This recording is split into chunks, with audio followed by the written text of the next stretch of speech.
Hey everyone, welcome to God's Plan Your Part Year 2, where this year we're reading through and studying the entire New Testament one chapter at a time. Thanks again for joining us in discovering God's plan and your part in it.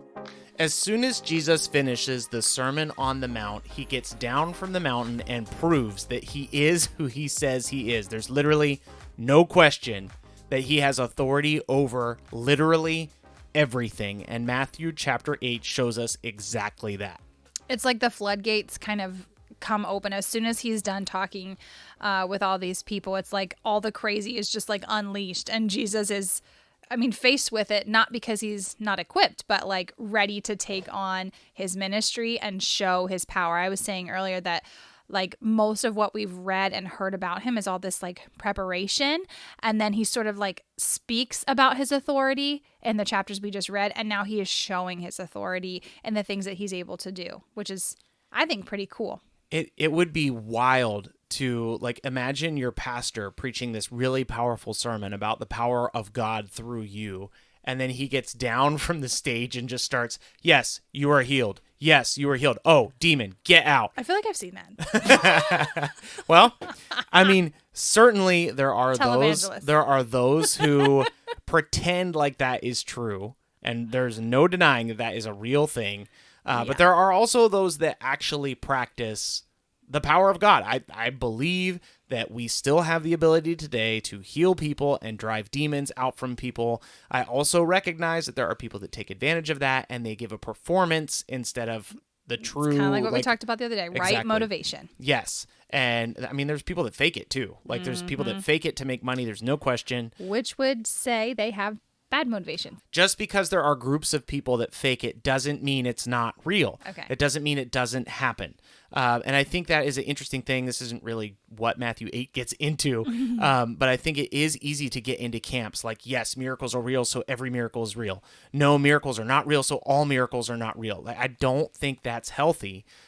Because Jesus goes around performing miracles. The disciples go around performing miracles. The apostles go around performing miracles. Yeah, and I think we see that in other chapters too. I think what is hard for some people to wrap their minds around is that when I hear that Jesus is doing it, it's like, well, yeah, of course. Like, I don't doubt that in any way. But it's when other people outside of Jesus start doing it that I question. Like, I really do have a hard time with that and discerning what is true and what is not. I don't know. My heart gets very cynical just very because quickly. Someone takes advantage of something and manipulates something doesn't mean that the whole thing is fake. And that is something that I have definitely fallen into that. It's been like, oh, I've been around people that fake that. I do not want to be part of that at all. And it's like, that's not real. You can't just discount every miracle. Right. Because you'd be discounting the miracles that Jesus performed. And we believe that Jesus really did heal the guy that was working with the centurion. We believe that he really did heal Peter's mother-in-law. We believe that he really did calm the storm. Like, you get it. I don't have to go through the whole list, I guess. We try to keep them short. But there's a lot going on in Matthew 8, and I believe the big thing that's going on in Matthew 8 is that Jesus is immediately proving his authority, and Matthew is writing about it to teach his Jewish audience that this is who the law and the prophets have said would come. And I wonder too, like I think about the Pharisees. So at this point, they probably have him on his radar. Like they've heard about him. Like, what's this guy talking about? Because people in the previous chapters were like astonished that he was not, he wasn't a scribe. He wasn't just like citing those other sources. He was just speaking with authority. And now that he's actually doing these things, I wonder how much the Pharisees were getting more and more uncomfortable. Like, holy cow, this guy is actually legit, and I don't know how to explain any of it. Well, he just got done in Matthew 7, like calling them a bunch of hypocrites. Yeah, I guess he would be on the radar. So he was on the radar for that, and then he heals this guy that's working with the centurion. So we need to break that down a little bit. Yeah, this story definitely sticks out. This centurion is not a Jew.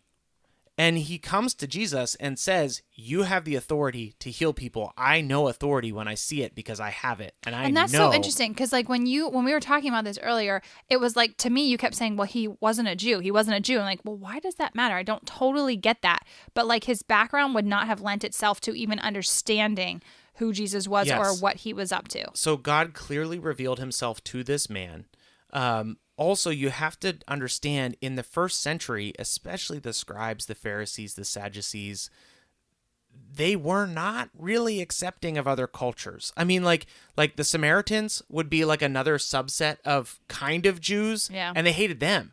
So like they even had cultural pieces in common they couldn't stand. They were like weird cousins. So they were not, and I guess sometimes in modern Christianity we are a little like there have been huge missionary movements where we're like, we want all the world to know the gospel. We want all the world to know our God. That was not their view.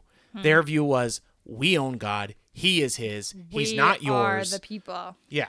So Jesus saying in chapter 8, verse 10, truly I tell you, with no one in Israel have I found such faith. I tell you, many will come from east and west and recline at the table. That's people who are not Jews, who are not from Israel, with Abraham, Isaac, and Jacob in the kingdom of heaven, while the sons of the kingdom will be thrown into outer darkness. Listen to this. Yikes, that sounds so backwards. People are probably getting really mad. So if you're listening in the United States, imagine me going out and saying, you know who's going to be hanging out with George Washington and Abraham Lincoln in heaven? The dudes from Iran. You're going to be like, are you sure? And then I'm going to double down and say, you know who's not going to be there? You. All of you. Yeah. And you'll be like, what? Like, I celebrate every July 4th. Like, I literally shoot off fireworks in the backyard. So, you know, it's a good comparison. It's not completely fair, but it's a good comparison. What Jesus is saying is pretty scandalous. So they are definitely paying attention to him, and they definitely do not like him. Fun Bible nerd trivia. Chapter 8, verse 14. And when Jesus entered Peter's house, he saw his mother-in-law lying sick with a fever. The fact that Peter had a mother-in-law means he also had a wife. Yeah. Which she doesn't get a lot of press. I guess when we tend to think of Peter, we tend to think of him by himself, but he was married and he had a mother-in-law and he had a house, which you can go visit today. It's still there. Oh yeah, we were there. Mm-hmm. So we've talked a lot about the miracles of Jesus healing. So there are also other miracles that are in this chapter that are tucked like towards the end. The first is that Jesus is like showing his authority over nature. We talked a little bit about that. And then also that he has this authority over like spiritual realms, which is crazy. So it's kind of cool how in this chapter alone, Matthew is touching on every single one of these like different realms, and Jesus has complete authority in every single one of them. Also, when Jesus casts demons out of a man into a herd of pigs, that can tip you off to know these are not Jews either, because Jews aren't allowed to eat pork, so Jews don't raise pigs. Yeah, I feel like we've talked about that. He goes across the lake. Basically, this demon possessed man comes out to him and is actually, this says 2 demon possessed men came out with him. There's extra credit there that you can dig into if you want. And he heals him and casts his demons into these pigs, and these pigs all run into the sea.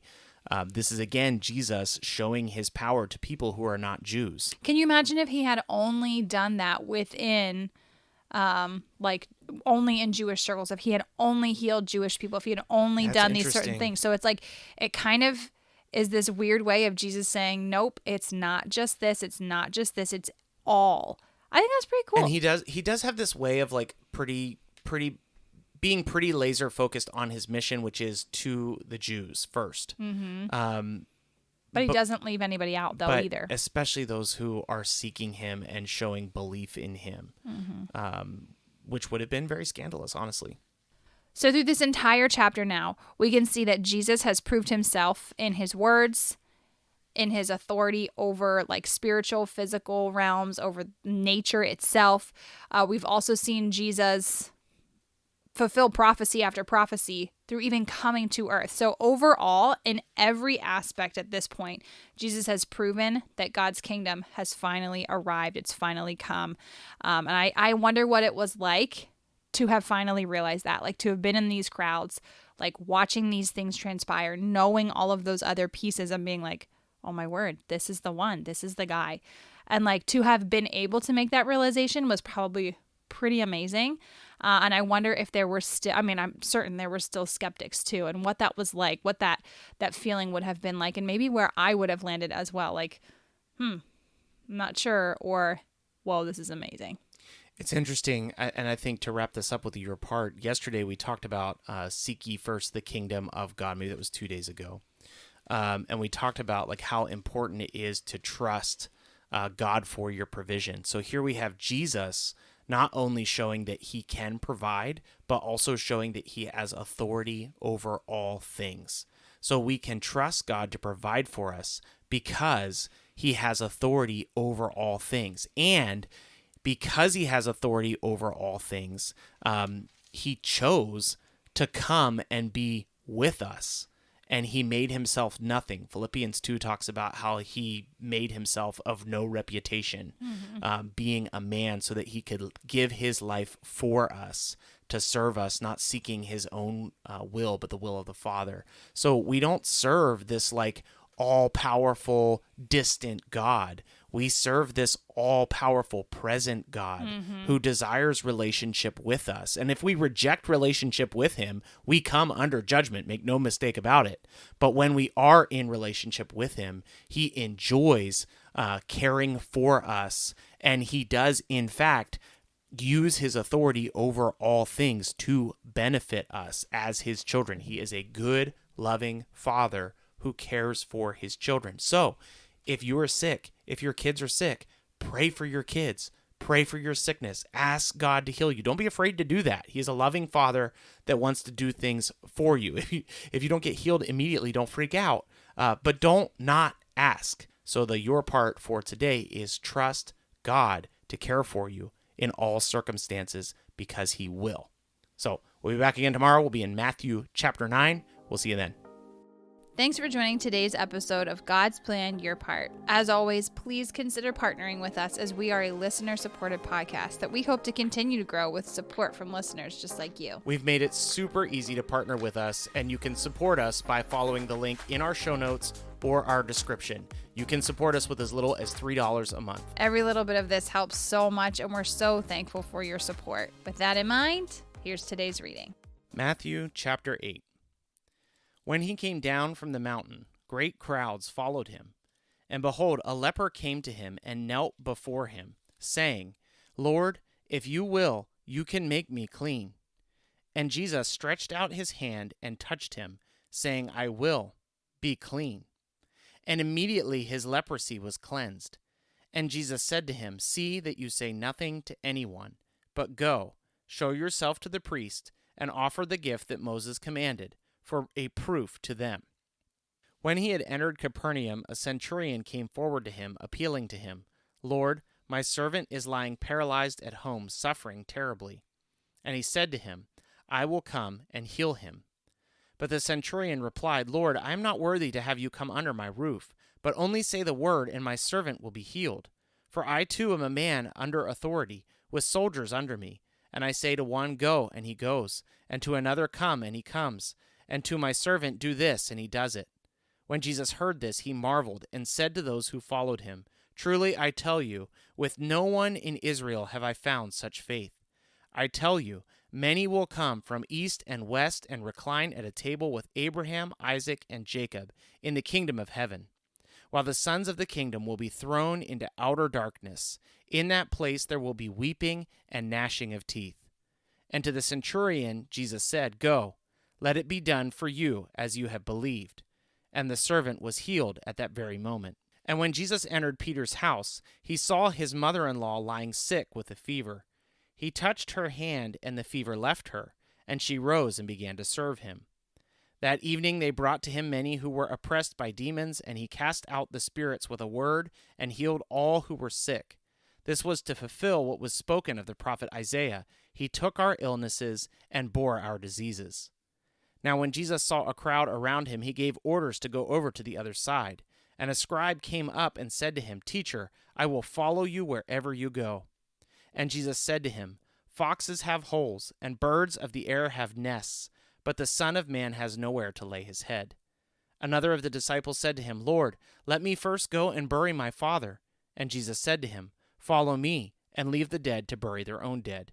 And when he got into the boat, his disciples followed him. And behold, there arose a great storm on the sea, so that the boat was being swamped by the waves. But he was asleep. And they went and woke him, saying, Save us, Lord, we are perishing. And he said to them, Why are you afraid, O you of little faith? Then he rose and rebuked the winds and the sea, and there was a great calm.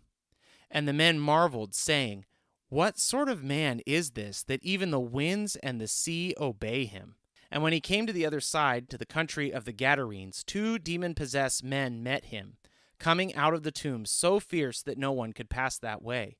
And behold, they cried out, What have you to do with us, O Son of God? Have you come here to torment us before the time? Now a herd of many pigs was feeding at some distance from them, and the demons begged him, saying, If you cast us out, send us away into the herd of pigs. And he said to them, Go. So they came out and went into the pigs, and behold, the whole herd rushed down a steep bank into the sea and drowned in the waters. The herdsmen fled, and going into the cities, they told everything, especially what had happened to the demon-possessed man. And behold, the whole city came out to meet Jesus, and when they saw him, they begged him to leave their region. Thank you so much for listening to today's episode of God's Plan, Your Part. Don't forget, you can find us on just about every social media platform and YouTube. Let us know what you thought of today's episode, and if you have any questions, go ahead and post them there. You can also reach out to us directly at godsplanyourpart@gmail.com. As always, if you don't have a Bible, or if you'd like to use the one that we use, reach out to us via email, and we'll be happy to send one to you. Thanks again for listening. We'll see you again tomorrow.